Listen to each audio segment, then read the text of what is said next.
Sir sir ನನ್ನ ಮಾತು ಕೇಳಿ ಸರ್, ನಾನು ಏನು ಮಾಡಿಲ್ಲ ಸರ್. Sir please sir. 15 ವರ್ಷಗಳಿಂದ ಜೀವವಾದಿ ಶಿಕ್ಷೆ ಅನುಭವಿಸುತ್ತಿದ್ದ ಕರುಣಾಕರ್ ಎಂಬ ವ್ಯಕ್ತಿ ಒಂದು ದಿನದ ಪರೋಲ್ನಲ್ಲಿ ಹೊರಬಂದಿದ್ದು ಪೊಲೀಸ್ ಅವರ ಕಸ್ಟಡಿಯಿಂದ ಪರಾರಿಯಾಗಿದ್ದಾರೆ. ಸತ್ಯಗಳನ್ನ ಹೂತಾಕಿ ಅದ್ರ ಮೇಲೆ ಸುಳ್ಳಿನ ಗೋರಿ ಕಟ್ಟಿ ಎಷ್ಟೇ ವರ್ಷ ಆದರೂ ಆ ಗೋರಿ ಕಟ್ಟಿದ ಕೈಗಳ ಸತ್ಯನ ತಟ್ಟಿ ತಟ್ಟಿ ಎದುರಿಸ್ತಾನೆ.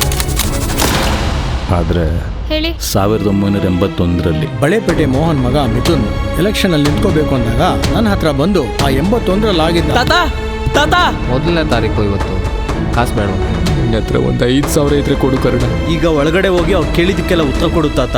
ನಮ್ಮ ಕುಟುಂಬ ಆಕ್ಸಿಡೆಂಟಲ್ ತೀರೋದ್ಮೇಲೆ ನಂಗೆ ಸರಿಯಾಗಿ ನಿದ್ದೆನೇ ಬರ್ತಿರ್ಲಿಲ್ಲ. ಏನ್ ಚೆನ್ನಾಗಿ ಕತೆ ಕಟ್ತಿದ್ಯೋ ನೀನು. ಈಗ ಅದೆಲ್ಲ ನನ್ಗೆ ಹೇಳಿ ಏನ್ ಪ್ರಯೋಜನ? ಎದ್ದೋಗೋ. ಹಲೋ ಕರುಣಾಕರ್ ಅವರ? ಅವ್ರಿಗಾಗಲೇ ತೀರ್ಕೊಂಡು 10 ವರ್ಷ ಆಯಿತು. ಆ ಸತ್ಯಗಳೆಲ್ಲ ಸುಳ್ಳಾದಾಗ ಸತ್ಯ ಯಾವುದು? ಆ ಸತ್ಯನ ಹೊರಗೆ ತರಕ್ಕೆ ಪ್ರಯತ್ನ ಪಡ್ತಿರೋ ಆ ಕೈಗಳಿಗಿರೋ ಕಾರಣಗಳು ಯಾವುದು? ಇನ್ನೊಂದ್ಸಲ ನೀವು ಹೇಳಿ ಡೀಟೇಲ್ ಆಗಿ. 1981ರಲ್ಲಿ ಸ್ಟೇಟ್ ಲೆವೆಲ್ ಗೆದ್ದೆ, ನ್ಯಾಷನಲ್ ಲೆವೆಲ್ಗೆ ತಯಾರಿ ಮಾಡ್ತಿದ್ದೆ. ಅದ್ರ ಬಗ್ಗೆ ತಲೆ ಕೆಡಿಸ್ಕೊ. ಅದನ್ನ ಕಿಡ್ನಾಪ್ ಅಂತಾರೆ, ಗೊತ್ತಲ್ವಾ ನಿಮ್ಗೆ? ನೀನು ಇದ್ರ ಬಗ್ಗೆ ಎಲ್ಲ ತಲೆ ಕೆಡಿಸ್ಕೊಳಕ್ ಹೋಗ್ಬೇಡ. ಮೇಡಮ್ ಇದು ತುಂಬಾ ಕಾನ್ಫಿಡೆನ್ಷಿಯಲ್ ಮ್ಯಾಟರ್. ಮರ್ಡರ್ ಮಾಡ್ಬಿಟ್ಟು ಮೊಸಳೆ ಕಣ್ಣೀರ್ ಹಾಕ್ತೀಯ. ಯಾಕೋ ಅವ್ನು ಮಾಡಿಲ್ವೇನೋ ಸರ್. 2 ಪೊಲೀಸ್ ವ್ಯಾನ್ ಬಂದು ನಿಂತಿದೆ ನಿನ್ನ ಸರೆಂಡರ್ ಆಕ್ಸೆಪ್ಟ್ ಮಾಡ್ಕೊಳ್ಳೋಕೆ. ನನಗೆ ಅನ್ಯಾಯ ಆಗಿತ್ತು ನಿಜ.